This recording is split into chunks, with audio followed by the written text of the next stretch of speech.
Damodra devotional ఛానల్కు స్వాగతం. మాఘపురాణం 16వ రోజు పారాయణం. విద్యాధర పుత్రిక కథ. ముందు అధ్యాయాల ప్రకారంగానే ఈ అధ్యాయంలో దిలీప మహారాజుకి వశిష్ఠ మహర్షి మాఘ స్నాన మహిమ గురించి వివరిస్తున్నారు. రాజా, మాఘమాస స్నాన మహిమను తెలియజేయు మరి ఒక కథను వినమని ఇట్లు చెప్పడం ప్రారంభించారు. పూర్వం విద్యాధరుడు అనే వ్యక్తి సంతానం కావలెను అని బ్రహ్మను ఉద్దేశించి గంగాతీరం నందు తపస్సు చేయుచూ ఉండెను. నియమవంతుడై భక్తి శ్రద్ధలతో చిరకాలం తపమాచరించెను. అతడు ఇట్లు చిరకాలం తపస్సు చేయగా బ్రహ్మ సంతుష్టుడై అతనికి ప్రత్యక్షమయ్యెను. వరముని ఇచ్చేదనని కోరుమని అడిగెను. పుత్రుణ్ణిమ్మని విద్యాధరుడు బ్రహ్మను కోరెను. అప్పుడు బ్రహ్మ, నాయనా, నీకు పుత్ర సంతాన యోగం లేదు. అయినను నీ తపముకై మెచ్చి పుత్రికను అనుగ్రహించుచున్నాను అని పలికి అంతర్ధానం అయ్యెను. ఆ పుత్రిక పెరిగి పెద్దదయ్యెను. మిక్కిలి సుందరమైన సద్గుణాన్వితమై కన్నవారికి తనను చూసిన వారికి సంతోషాన్ని కలిగిస్తూ ఉండెను. విద్యాధరుడు ఆనందంను కలిగించు ఈమెను ఎవరికో ఇచ్చి అత్తవారింటికి పంపడానికి ఇష్టపడలేదు. వివాహం చేసినా కూడా అల్లుణ్ణి ఇల్లరికమల్లుడిగా ఇంటి యందు ఉంచుకొనేదని నిర్ణయించుకొనెను. ఒకరోజు ఒక రాక్షసుడు ఆమెను చూసెను. ఆ రాక్షసుడు దేవీ భక్తుడు, మిక్కిలి దివ్య శక్తులను సంపాదించి ఉన్నాడు. తాను కోరిన రూపం ధరించగల శక్తి కూడా సంపాదించి ఉన్నాడు. ఆ రాక్షసుడు విద్యాధర పుత్రికను చూసినంతనే ఆమెపై మనసు పడెను. ఆమెనెట్లయినా వివాహం చేసుకొనవలెనని కోరిక కలిగెను. ఆ రాక్షసుడు ఎంతో శక్తివంతుడు. శివుణ్ణి తపస్సుచే మెప్పించి శివుని త్రిశూలమునే వరంగా పొంది ఉన్నాడు. శివుడు వానికి త్రిశూలంను ఇచ్చుచు, ఓయి, ఇది నీ శత్రువునకు అధీనమైనచో నీవు మరణించెదవు అని చెప్పి ఇచ్చెను. వరగర్వితుడైన రాక్షసుడు, నన్ను మించిన శత్రువు ఎవడు? నా ఆయుధం శత్రువు చేతికి ఎట్లా చేరును అని తలచి వరగర్వితుడై ఎవ్వరినీ లెక్క చేయకుండా ప్రవర్తిస్తూ ఉన్నాడు. ఆ రాక్షసుడు విద్యాధర పుత్రికను చూసి, సుందరి, నన్ను వరించమని అడిగాను. ఆమె, నా తండ్రిని అడగవలెను అని చెప్పాను. రాక్షసుడు విద్యాధరుని వద్దకు పోయి వాని కుమార్తెనిచ్చి వివాహం చేయమని కోరెను. విద్యాధరుడు అతనికి తన కుమార్తెనిచ్చి వివాహం చేయుటకు తిరస్కరించెను. ఎందుకంటే అతడు రాక్షసుడు, విద్యాధరుడేమో బ్రాహ్మణుడు. బ్రాహ్మణుడికి రాక్షసులకి పోలిక ఉండదు కదండి. బ్రాహ్మణులేమో ఎంతకీ శాంతంగా ఉంటారు, రాక్షసులేమో కోపంగా అరుస్తూ, అసలు వీళ్ళ ప్రవర్తన వాళ్ళ ప్రవర్తనకి సంబంధమే ఉండదు. అలాంటప్పుడు ఎలా ఇష్టపడతారు ఇవ్వడానికి? అందుకని తిరస్కరించాడు. రాక్షసుడు చేసేదేం లేక తిరిగి వెళ్ళిపోయాడు. విద్యాధరుని పుత్రికను హరించి సురక్షితంగా సముద్రం కిందనున్న తన ఇంట ఉంచెను. ఇంకేం చేశాడు రాక్షసుడు? విద్యాధరునికి తెలియకుండా అతని పుత్రికను కిడ్నాప్ చేసేసి తీసుకొని వెళ్ళి సముద్రం కింద ఉన్న తన ఇంట్లో ఉంచుకున్నాడు. ఒక శుభముహూర్తాన ఆమెను వివాహమాడదలిచాడు. విద్యాధరుడు తన పుత్రిక ఏమైనదో అని విచారిస్తూ ఉన్నాడు. ఆ రాక్షసుడు బ్రహ్మ వద్దకు పోయి తన వివాహమునకు మంచి ముహూర్తంను చెప్పమని అడుగగా, బ్రహ్మ 8 మాసముల తరువాత మంచి ముహూర్తం ఉన్నది, అంతవరకు ఆగమని చెప్పెను. రాక్షసుడు అందుకు అంగీకరించెను. అతడు విద్యాధర పుత్రికతో 8 మాసముల తర్వాత శుభముహూర్తాన నిన్ను వివాహమాడెదను. ఈ లోపున నిన్నేమియూ బాధించను. నీవు కోరిన వస్తువులన్నీ తెచ్చి ఇచ్చేదను అని చెప్పగా ఆమె ఏమీ మాట్లాడలేదు. రాక్షసుడు మరలా అడగగా, నాకిప్పుడేమీ అక్కర్లేదు. ప్రతి సోమవారం సాయంకాలం నా శివుని దర్శించు వ్రతమున్నది. దర్శించి పూజించుటకు శివలింగం ఎచట ఉన్నదో చూపమని అడిగాను. ఆ రాక్షసుడు పాతాళంలోనున్న హటకేశ్వరుణ్ణి చూపెను. విద్యాధర పుత్రికయు రాక్షసుని అనుమతితో శివ దర్శనంకై ప్రతి సోమవారం పాతాళమునకు పోయి వచ్చుచుండెను. ఒకనాడామ పాతాళంలోనున్న హటకేశ్వర స్వామిని దర్శించడానికి వెళ్ళెను. అప్పుడు అక్కడికి త్రిలోక సంచారియగు నారద మహర్షి హటకేశ్వరుని దర్శింపవచ్చి ఆమెను చూసెను. ఆశ్చర్యపడి, అమ్మాయి, నీవిక్కడ ఉన్నావేమిటి అని అడిగాను. ఆమె జరిగిన వృత్తాంతమంతా చెప్పాను. రాక్షసుడు తనను సముద్రం కింద ఉన్న గృహములో నిర్బంధించెనని చెప్పాను. నారదుడు ఆమె చెప్పిందంతయు వినను. అమ్మాయి, భయపడకము, విష్ణు భక్తుడై నీకు భర్తయగు వానిని నీ వద్దకు పంపుదును. అతడే నీ భర్త, నీవు విచారించవద్దు, నా మాటల్ని నమ్ము అని చెప్పి నీకొక ఉపాయం చెప్పెదను వినుము అని చెప్పి ఇలా చెప్తున్నారు.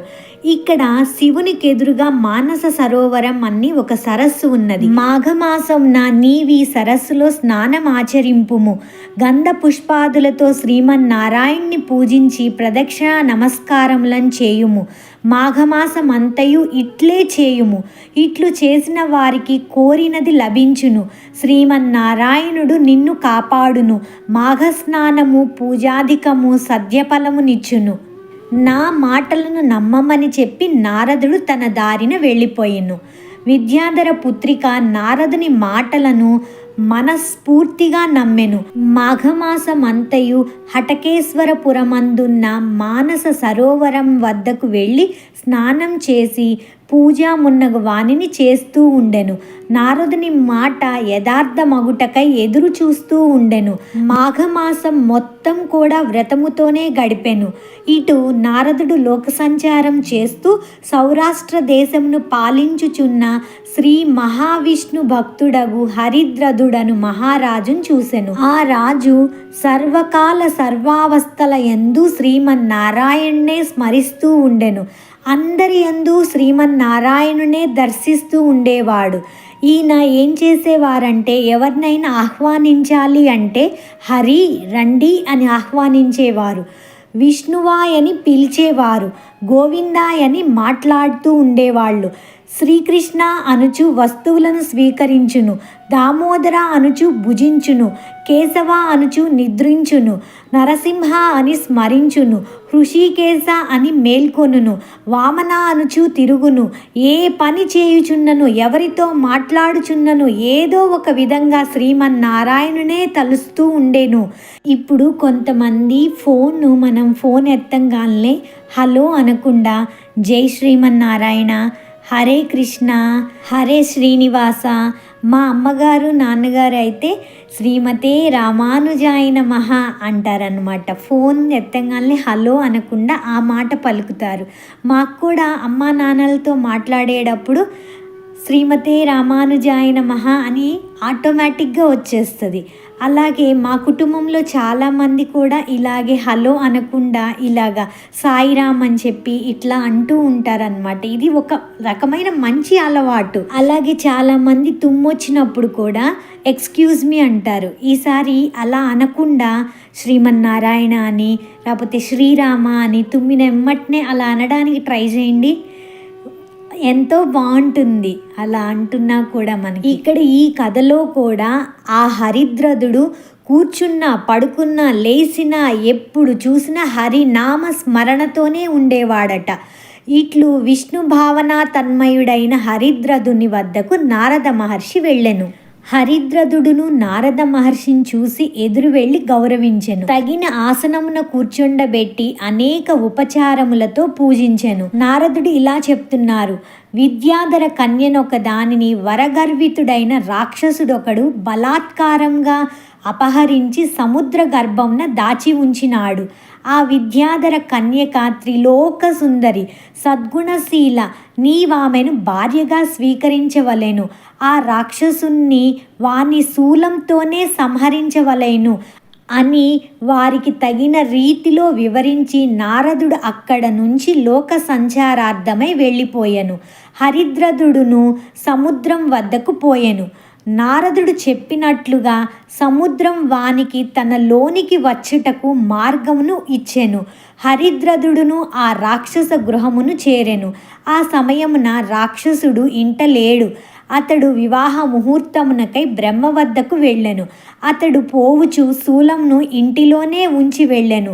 రాజు రాక్షసుని ఇంటనున్న శివుని శూలమును గ్రహించి ఉండెను. అలా శూలం తీసుకొని పట్టుకొని ఉన్నారు కదండి. రాక్షసుడు ఇంటికి వచ్చేసరికి తన శూలము పరిహస్తగతమగుటను గమనించెను. ఆ రాజును చూసి ఇట్టివానితో యుద్ధం చేసి మరణించినను మంచిదేనని తలచి హరిద్రదునితో యుద్ధం చేయడానికి సిద్ధపడెను. రాక్షసుడు హరిద్రదుడు చాలా కాలం యుద్ధం చేసిరి. హరిద్రదుడు శివుని శూలమును ప్రయోగించి రాక్షసుని సంహరించెను. ఆ రాజు రాక్షసుని సంహరించి విద్యాధర పుత్రిక వద్దకు పోయెను. ఆమెయు కూడా నారదుని మాటలను స్మృతికి తెచ్చుకొనెను. వారిని భర్తగా వరించెను. హరిద్రదుడును ఆమెను వివాహమాడెను. ఆ దంపతులు విష్ణు భక్తులై విష్ణు పూజను మాఘమాస స్నానమును మానక చేయుచుండిరి. చిరకాలం సుఖ సంతోషాలతో సుఖశాంతులతో శుభలాభంతో జీవితంను గడిపి శ్రీహరి సాన్నిధ్యంను చేరిరి అని వశిష్ఠుడు మాఘమాస స్నాన మహిమను దిలీపునకు వివరించెను. ఈ కథ వలన భక్తి శక్తి గొప్పదనం ఎంతదో మనకి అర్థమవుతుంది. ఈ కథలో ఆ కన్య నారద మహర్షి చెప్పినట్లుగా తూచా తప్పకుండా ప్రతిరోజు మానస సరోవరంలో మాఘస్నానం ఆచరించి భక్తి శ్రద్ధలతో పూజ చేయడం వలనే ఆవిడికి ఎంతో మంచి జరిగింది. అంటే మంచి భర్త లభించాడు, శ్రీహరి సాన్నిధ్యాన్ని కూడా పొందింది. అదేవిధంగా మనందరం కూడా భక్తి శ్రద్ధలతో ఆచరిస్తే, భగవంతుణ్ణి ప్రార్థిస్తే అందరికీ మంచే జరుగుతుంది. 16వ రోజు పారాయణం సంపూర్ణం. తిరిగి రేపు కలుద్దాం. సర్వం శ్రీకృష్ణార్పణమస్తు. మన ఛానల్ని ఎవరైనా ఫస్ట్ టైం చూస్తున్నట్లయితే సబ్స్క్రైబ్ చేయండి, లైక్ చేయండి, షేర్ చేయండి. తప్పకుండా కామెంట్ చేయండి. మీ కామెంట్స్ చూస్తూ ఉంటే నేను మీతో మాట్లాడుతున్నట్లు అనిపిస్తుంది అన్నమాట. అది నాకు తెలియకుండా ఒక శక్తిని ఇస్తుంది, చేయడానికి ఒక ఊపునిస్తుంది.